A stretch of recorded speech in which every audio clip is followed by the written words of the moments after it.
The Bobbsey Twins by Laura Lee Hope. The Bobbsey Twins, or Merry Days Indoors and Out.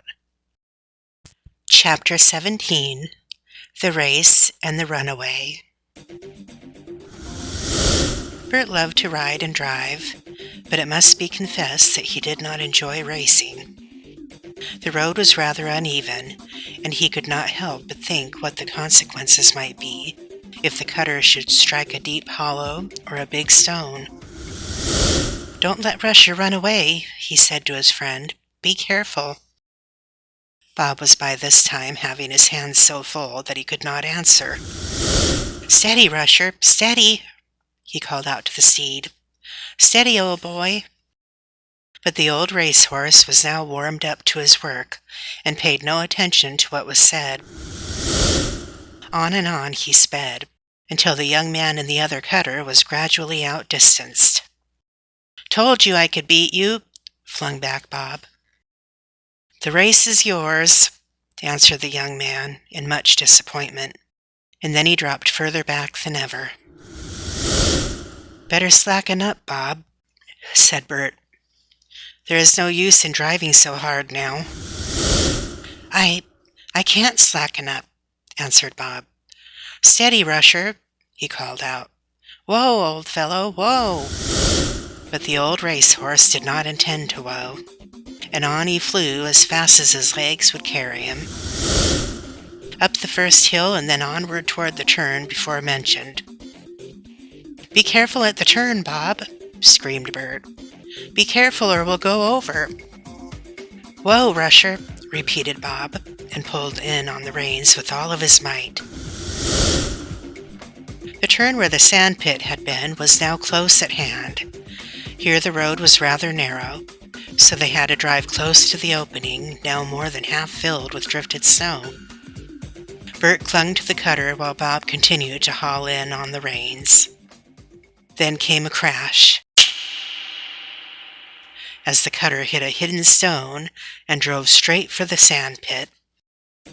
"Hold on!" cried Bob, and the next instant Bert found himself flying out of the cutter and over the edge of the road.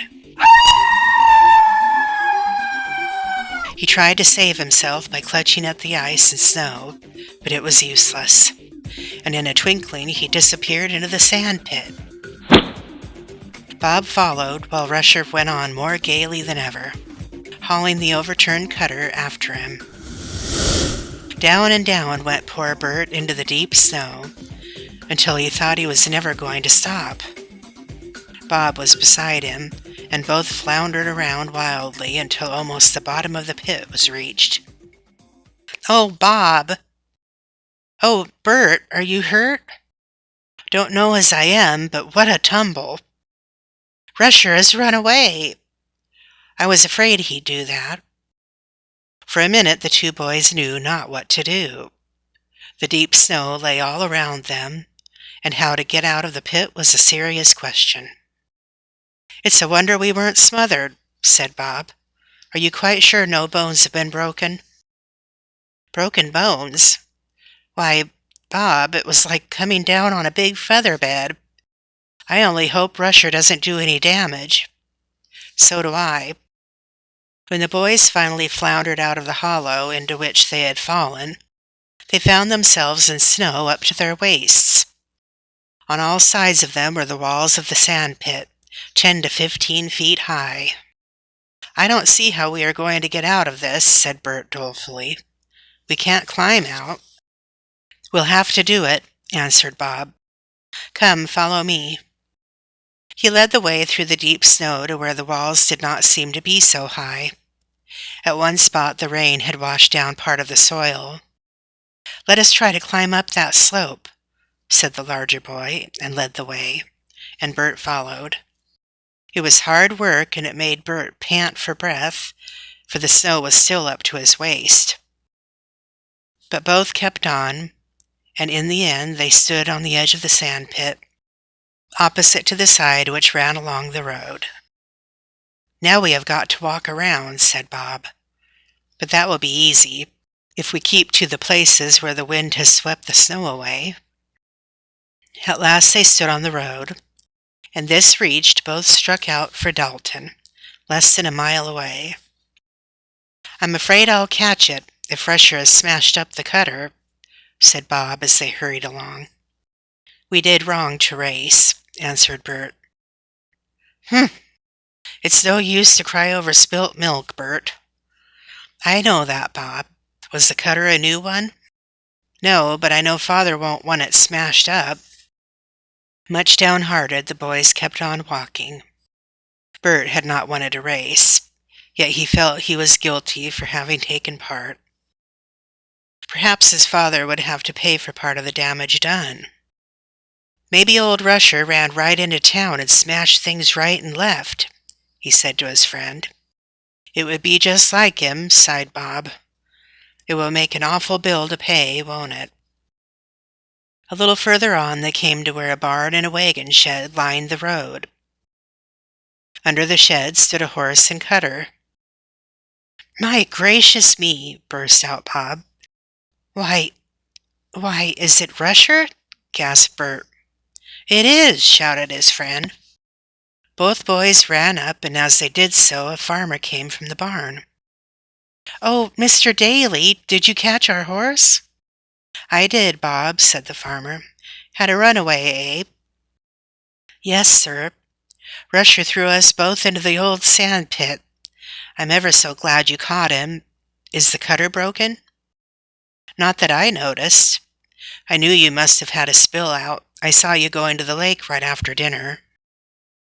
Both boys inspected the cutter and found it in good condition, outside of a few scratches that did not count. Old Rusher was also all right, for which they were thankful. "It was nice of you to stop the horse," said Bert to Farmer Daly. "Oh, I'd do it as much for anybody," said the farmer. "That is, if it wasn't too dangerous. Rusher wasn't running very fast when I caught him." "He was running fast enough when he threw us out," answered Bob. It did not take the boys long to get into the cutter again. "Don't let him get away on the road home," sung out Farmer Daly after them. "No fear of that," answered Bob. He was very careful how he let Rusher step out.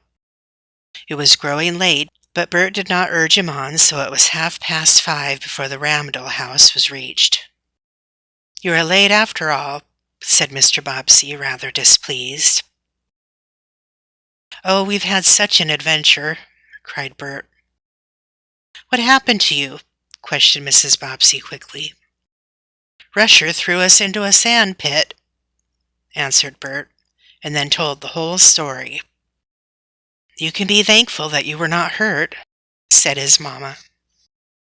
"I am thankful, Mamma." "Rusher is still full of go," said Mrs. Ramdell. "I have warned my husband not to let Bob drive him." "Oh, it was the brush with the other cutter that did it," said Bob. "Rusher couldn't stand it to let another horse pass him on the road." Shortly after this, goodbyes were said, and Sam brought around the big family sleigh from the barn. Into this the whole Bobbsey family piled, and off they went, in the gathering gloom of the short winter day. "I've had a lovely time," called out Nan. "So have I had a lovely time," added little Flossie. "Splendid," came from Freddie. "The baby is awful nice to play with." "I've had a good time too," said Bert. "The hockey game was just the best ever, and so was the drive behind Rusher, even if we did get dumped out." The drive back to Lakeport was enjoyed as much as the drive to Dalton in the morning. On the way, the children began to sing, and the voices mingled sweetly with the sounds of the sleigh bells. "I shall not forget this outing in a hurry," said Nan, as she leaped to the step and ran into the house. "I shan't forget it either," answered Bert. "But it turned out differently for me from what I thought it would.